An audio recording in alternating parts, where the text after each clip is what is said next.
question is, what will be your party's opinion about the higher education system in India?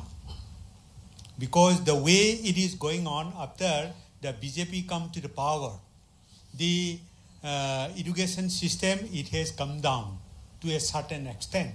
And the money to be given to the institution has not properly reached. And again, privatization of the institutions is coming up. If the alternative government, not the present central government, comes, whether there will be change in the policy, higher education policy. And again, in the Northeast, there are many youths, educated youths. There are students who want to study the good institutions. And in that respect, I am asking, is not Manipur suitable to have an IIT? An IIT at best. And say IIT, we want in Manipur. We want for the science education, Indian Institute of Science, Education and Research. In the Northeast, it was given to Nagaland. Nagaland has not taken it. Why not? It give to Manipur. Manipur has young, talented science graduates, and many students are going abroad for PhD. They want to come back to the country. They want to serve the people of India, the people of Manipur. So, Northeast in Manipur, even if it is small, we can have very good institutes in different levels. Maybe in terms of IITs, maybe in terms of Indian institution, Indian Institute of Science, Education and Research. We have a good material, and pharmaceutical industries and others could come up. What should be the policy of your party if it comes to power? Well, certainly there would be a change between what is happening today. There will be a dramatic change with what is happening today. I do not believe in wholesale privatization of the education system. I believe that there is a role for private organizations, but the state of the art, the foundation of the system, has to be public sector, government institutions. The IIT, which is the best institution, is a government institution. So we would certainly spend significantly more money on education.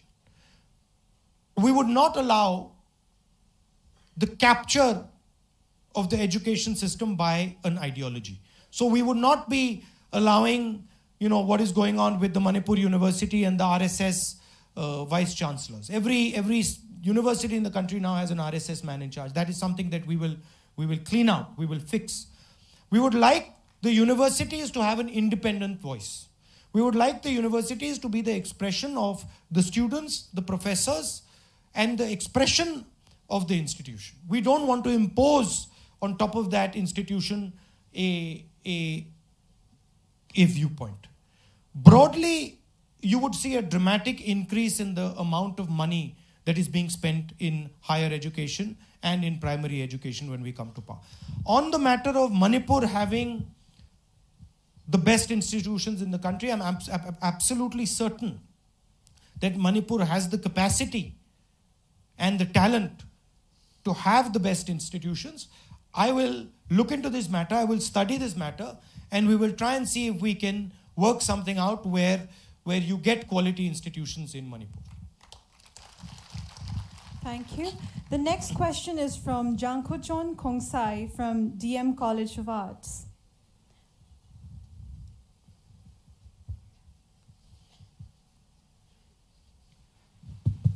Suprabhat Saman Sri Rahul Gandhi. It's a blend of privilege and pleasure for the students of Manipur to be in live interaction with you. You have been through several interaction programs in different places and today in Manipur. Hence, I appreciate your endeavor. Thank you. Mr. Rahul Gandhi, I have two questions to you.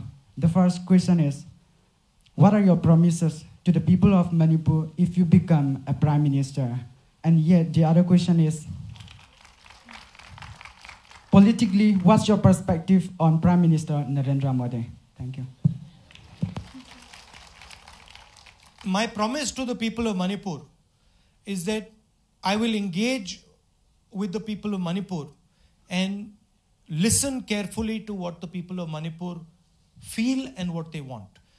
I will have an ongoing dialogue, conversation with the people of Manipur. And I will make sure that wherever the national government can help the people of Manipur, the youngsters of Manipur, the national government is extremely responsive. Manipur has special needs. Manipur has special requirements. I mentioned the idea of special status. We will reinstate the special status of Manipur and the northeastern states. I think India has a job crisis. And we, frankly, are not accepting that there is a job crisis in the country. The Prime Minister is not accepting it.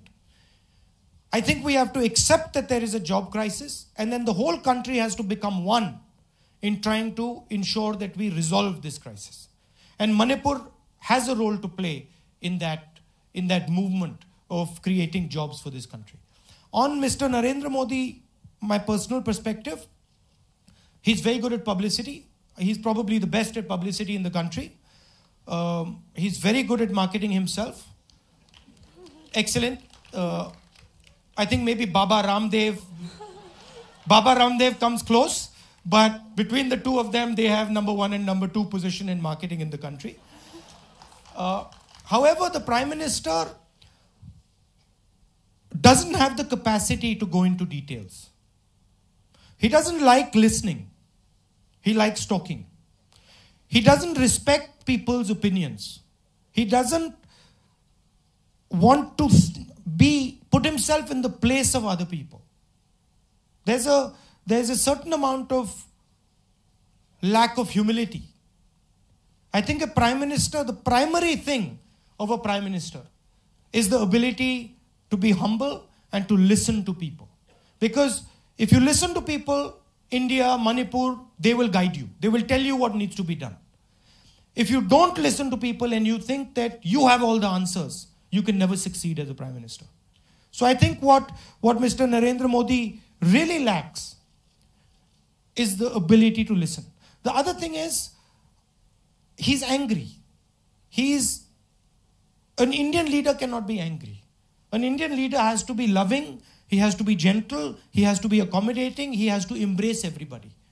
So he has a personal sense of anger in him that doesn't allow him to listen and doesn't allow him to see the direction in which India should go.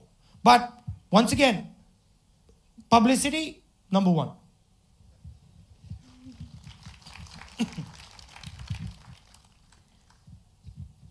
The next question is from Robin Hood, Bachelor of Education. He's Robin Hood. Yes. Morning, sir. Morning. Sir, by sidelining all from politics, my question is, what is the mantra behind your fitness? Mantra behind my fitness. Yes.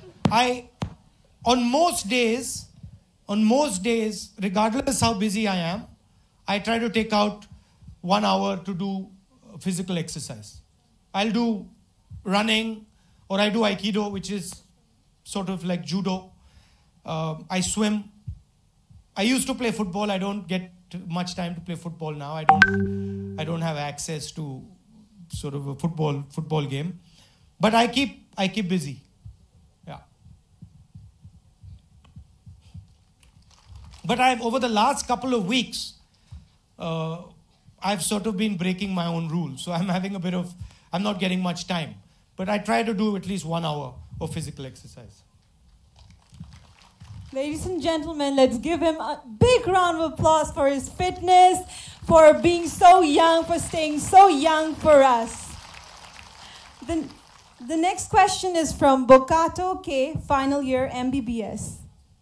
And this would be our last